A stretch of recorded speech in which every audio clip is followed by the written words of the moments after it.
Samajwadi party और कांग्रेस के बीच MP चुनाव को लेकर खूब विवाद हुआ, पर अब ये विवाद सार्वजनिक तौर पर थम गया है। लेकिन अभी भी दोनों दलों के बीच फ्रेंडली फाइट जारी है। अब इसी कड़ी में सपा के कार्यालय के बाहर लगा एक बैनर चर्चा का विषय बन गया है। इस बैनर में अखिलेश यादव को देश का भावी प्रधानमंत्री बताया गया है। हालांकि इस पर अखिलेश यादव ने अपनी प्रतिक्रिया दी और कहा कि पोस्टर लगने से कोई कुछ नहीं बनता। समाजवादियों का ये लक्ष्य है कि बीजेपी को रोका जाए। इससे पहले एमपी विधानसभा चुनाव में सीट के बंटवारे को लेकर सपा और कांग्रेस के बीच मनमुटाव हुआ।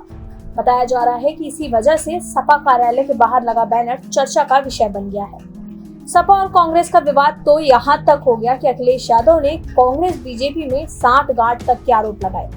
ऐसे में सवाल उठ रहे हैं कि कांग्रेस सपा में विवाद की शुरुआत कैसे हुई, सपा की तरफ से क्या बयान दिए गए, कांग्रेस के नेताओं ने क्या पलटवार किया, क्या इस विवाद की आंच इंडिया गठबंधन तक जाएगी? तो चलिए जानते हैं। दरअसल विवाद की शुरुआत सपा और कांग्रेस के बीच एमपी के विधानसभा चुनाव में सीट बंटवारे को लेकर हुई।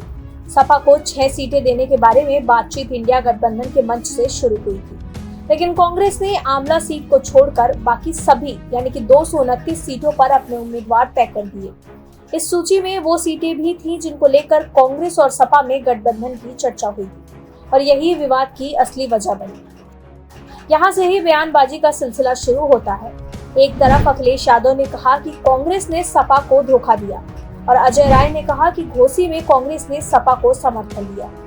इसी बात पर सपा और कांग्रेस में बयानबाजी चल रही थी और अखिलेश यादव ने कांग्रेस प्रदेश अध्यक्ष अजय राय के बयान को जवाब देते देते उन्हें चिरकुट कह दिया। दोबारा अखिलेश के बयान पर प्रतिक्रिया देते हुए अजय राय ने कहा कि जो लोग अपने पिता का सम्मान नहीं कर पाए उनसे बेहतर भाषा की क्या उम्मीद की जाए। एमपी में कांग्रेस और सपा के बीच टिकटों का बंटवारा नहीं होने से दोनों ही पार्टियों में खटास बढ़ती गई। इसी बीच मध्य प्रदेश के पूर्व मुख्यमंत्री यानी कि कमलनाथ की एंट्री हुई और उन्होंने अखिलेश यादव को अखिलेश वखिलेश कह दिया। सपा अध्यक्ष पर पूर्व सीएम कमलनाथ समेत कांग्रेस नेताओं के बयानों पर सपा सांसद रामगोपाल यादव ने पलटवार किया। उन्होंने कहा कि हमें इन पर कुछ नहीं कहना है, ये छुट भइये नेता है।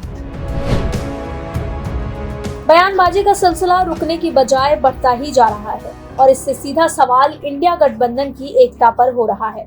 वहीं अब अखिलेश यादव का इंडिया गठबंधन को लेकर बड़ा बयान सामने आया है। उन्होंने कहा कि इंडिया गठबंधन अब मुझे पता लगा है मध्य प्रदेश चुनाव के बाद। इंडिया गठबंधन भारत के चुनाव के लिए है, इंडिया के चुनाव के लिए है। तो जब देश का चुनाव आएगा तब बात होगी। लेकिन ये सवाल क्रेडिबिलिटी का है। बीजेपी बहुत बड़ी पार्टी हो, बीजेपी बहुत ऑर्गेनाइज्ड पार्टी है, इसलिए उससे मुकाबले के लिए कोई भी कंफ्यूजन किसी भी दल को नहीं होना चाहिए। इसी क्रम में एआईएमआईएम के प्रदेश प्रवक्ता मोहम्मद फरहान ने भी कुछ ऐसा कहा जिससे ये तय करना मुश्किल है कि आगे इंडिया गठबंधन का फ्यूचर क्या होगा। उन्होंने कहा है कि अखिलेश यादव के चेहरे से सेक्युलरिज्म का नकाब उतर गया है। उन्होंने आरोप लगाया है कि अखिलेश यादव पूरी तरह से बीजेपी के दबाव में काम कर रहे हैं क्योंकि उन्हें अब ईडी और सीबीआई का डर सता रहा है।